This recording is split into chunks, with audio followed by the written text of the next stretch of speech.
You don't need more content, you just need better timing. And the best curriculum isn't packed, it's layered. If you're tired of rushing through topics only for your students to forget them, this video is for you. Now today, I'm showing you how a spiral curriculum helps students retain knowledge and build mastery by revisiting key concepts at just the right time. Hey everyone, welcome to Deep Professional. My name is Alex Gray and I'm currently an international teacher based in Dubai. Now with nearly 20 years of teaching experience and over a decade in educational leadership, the last 5 years of my career have been about empowering you, fellow educators. I hold a master's degree and an MPQ in leading teaching development, both of which have fueled my passion for fostering excellence in classrooms around the world. Now through Deep, I'm excited to share proven strategies, insights and fresh perspectives to help you grow as an educator. So let's dive in and discover what it means to teach, learn and think deep.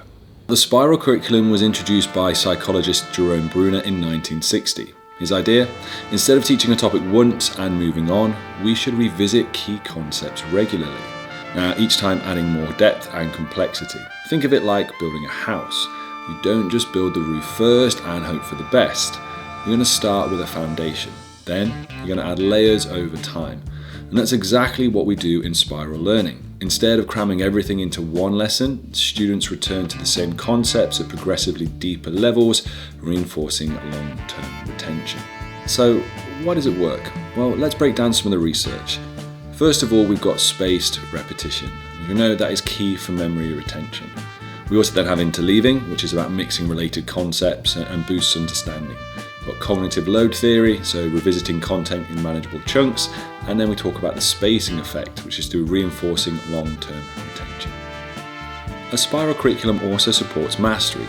Each revisit gives students a chance to deepen their understanding and fill in knowledge gaps. It's also more equitable. Students who need a second or third pass automatically get it built into the curriculum. The bottom line, students see the connections between old and new learning, leading to deeper, layered understanding. Now, let's get practical. How can you bring the spiral model into your own subject area or grade level? Step one, we need to identify core concepts. So you need to ask yourself, what are the big ideas students need to carry forward year after year? And these should be like the non-negotiables, so stuff that pops up in the future courses or even in real life applications.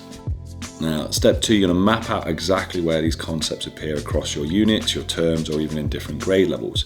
You want a bird's eye view of when and how often students encounter them. Now, you can create a simple spreadsheet or use a curriculum mapping tool, but the key is to visualize your entire course or grade sequence so you can see where these repeats occur and also where they're missing. And step three is to increase the complexity. So every time you revisit, if you taught basic fraction, addition for the first term, you're going to circle back where fraction multiplication or real-world fraction problems later. Each return should feel like a new level, not just a repeat. And in step four, you're going to design for recall. You want to build in short retrieval activities or spiral assessments or mini projects that explicitly link back to prior knowledge. So it's not enough to say, oh, we've done fractions before, let's move on. You want intentional recall that reactivates students' memory. Now I've put these parts at the top because what I want to do is I'm going to show you how I've been using this most recently and why I've used this most recently. So we had our assessments at the end of term 2 and my year 10s are struggling with osmosis, struggling with a few other things like enzymes, and for me as a science teacher, as a biologist, I look at it and go, these are staples of the course, and you're going to have that in there. It's one of the core concepts. And so it got me thinking of, do they have enough touch points over the course of their 4 or 5 years in learning about science and biology where they're able to obviously develop and layer upon the knowledge. So core concepts, what it is, and now we're looking at mapping where they appear. So kind of going to work backwards with this for me. So we do IGCSE bio. So I looked at it from there and go, right, when I get to 10 and 11, which is all the way up here in my map, we're going to go about osmosis here, but obviously tied into that is also things like active transport. We have in there, again, under that, things like, which we're going to do like root hair cells,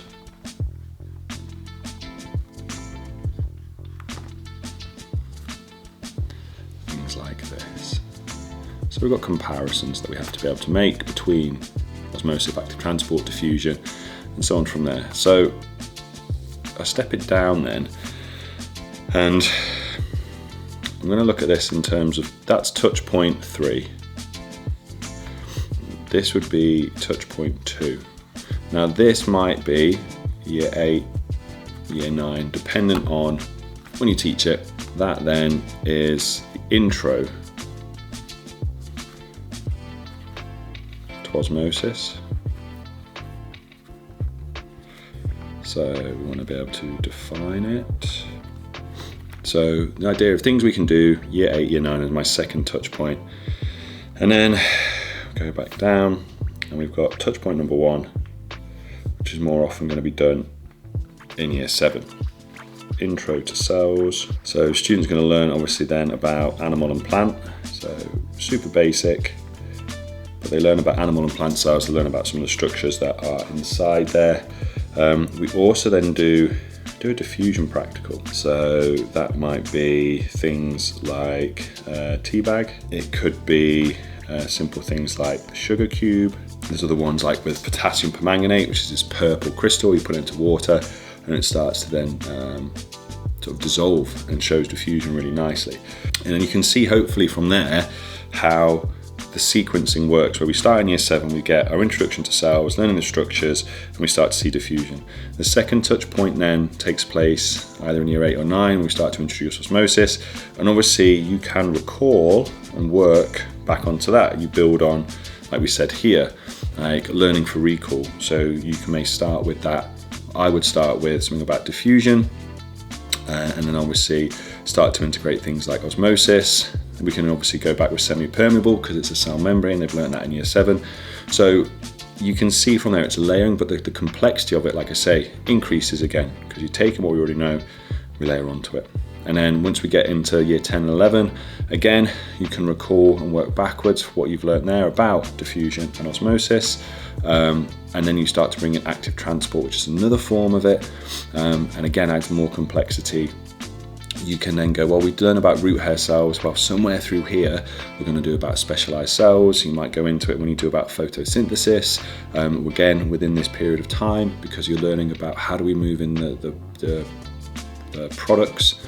Sorry, how do we move in the reactants? How do we move in these things that we need? So there are other offshoots of this here that then will build this together. So this is an example of how I kind of use spiraling to design what I need my students to be able to do in years 10 and 11, and I've worked backwards then on how to do it. And here's the biggest takeaway.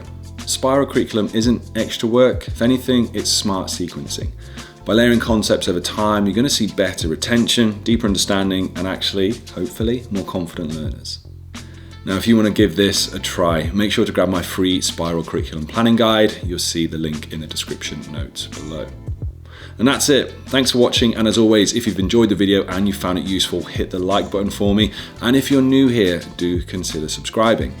Now, if you like this, I think you're also going to like this video here on 5 steps for curriculum planning.